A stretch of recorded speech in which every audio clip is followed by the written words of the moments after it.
जय हिंद दोस्तों। आज हम पृथ्वी, सूर्य और चंद्रमा से पूछे जाने वाले एग्ज़ाम में बार बार पूछे जाने वाले प्रश्नों के बारे में डिस्कस करेंगे। और यही क्वेश्चन किसी भी एग्ज़ाम में बार बार आते रहते हैं, और यदि इन क्वेश्चनों को आप कर लेते हैं तो आप आने वाले एग्ज़ाम में सभी क्वेश्चन आसानी से सही कर पाएंगे। चलो शुरू करते हैं। सबसे पहले हम पृथ्वी के बारे में देखेंगे। पहला पॉइंट हमें दे रखा है कि पृथ्वी पर जल 71% है। दूसरा पॉइंट हमें दे रखा है कि सूर्य का प्रकाश पृथ्वी पर आने में समय लेता है। कितना समय लेता है? 8 मिनट 16.6 सेकंड, यानी एग्जामिनर हमें 500 सेकंड भी दे सकता है। नेक्स्ट पॉइंट हमें दे रखा है पृथ्वी का घूर्णन काल का समय कितना होता है, यानी कितना समय कितना है, यानी वह अपने अक्ष पर एक चक्कर लगाने में कितना समय लेती है, यानी वह समय लेती है 23 घंटे 56 मिनट और 4 सेकंड, यानी इसे अप्रोक्स देखें तो यह 24 घंटे आएगा। पॉइंट नंबर 4 हमें दे रखा है कि पृथ्वी का परिक्रमण काल का समय होता है, यानी परिक्रमण काल यानी सूर्य के चारों ओर चक्कर लगाने में वह कितना समय लेती है, यानी यह 365.26 दिन लेती है, यानी एक साल में वह एक चक्कर पूरा करती है। चलो नेक्स्ट क्वेश्चनों के बारे में डिस्कस करते हैं। पॉइंट नंबर 5 हमें दे रखा है कि पृथ्वी का एक उपग्रह है चंद्रमा। पॉइंट नंबर 6 दे रखा है कि पृथ्वी के वायुमंडल में सबसे ज़्यादा गैस पाई जाती है, नाइट्रोजन है वो सबसे ज़्यादा पाई जाती है, वो है 78%। पॉइंट नंबर 7 हमें दे रखा है कि सूर्य से पृथ्वी की दूरी कितनी है, यानी सूर्य और पृथ्वी के बीच में दूरी कितनी है? 15 करोड़ किलोमीटर अप्रोक्स है ये है।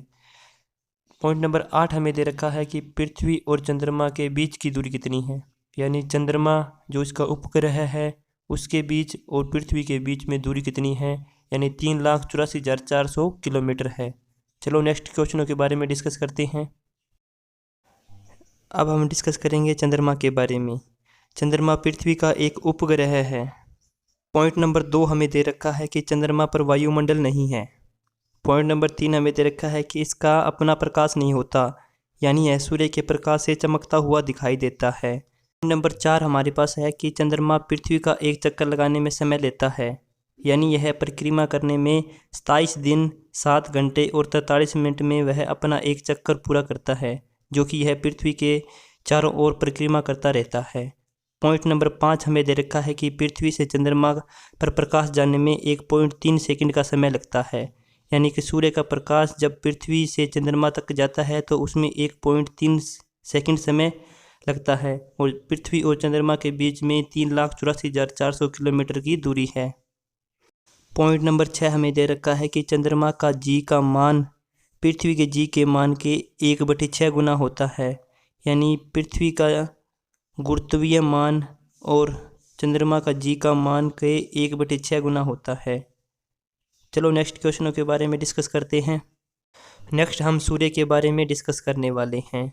सूर्य हमारे सौरमंडल के मध्य में है, यानी सूर्य के सभी ग्रह हैं वो चारों ओर इसके चक्कर लगाते रहते हैं और परिक्रमा करते रहते हैं। पॉइंट नंबर 2 हमें दे रखा है कि गैस सूर्य में कौन कौन सी गैसें होती हैं। ए है हाइड्रोजन 73% और बी है हीलियम 26%। पॉइंट नंबर 3 है सूर्य एक क्या है? सूर्य एक तारा है। पॉइंट नंबर 4 है सूर्य के अंदर का तापमान कितना होता है? 15 crore degree Celsius. Point number 5 है हमारे पास सूर्य के सतह का तापमान कितना होता है? 6000 डिग्री सेल्सियस। चलो नेक्स्ट क्वेश्चनों के बारे में डिस्कस करते हैं। नेक्स्ट हम सूर्य ग्रहण के बारे में डिस्कस करेंगे। सूर्य ग्रहण है वो हमेशा अमावस्या को होता है।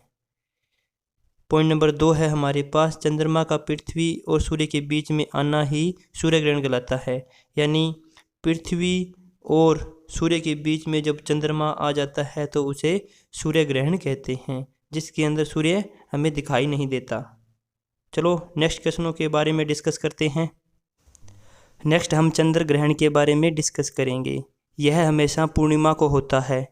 पॉइंट नंबर 2 है हमारे पास पृथ्वी का चंद्रमा और सूर्य के बीच में आना ही चंद्र ग्रहण कहलाता है, यानी चंद्रमा और सूर्य के बीच में जब पृथ्वी आ जाती है तो उसे चंद्र ग्रहण कहते हैं।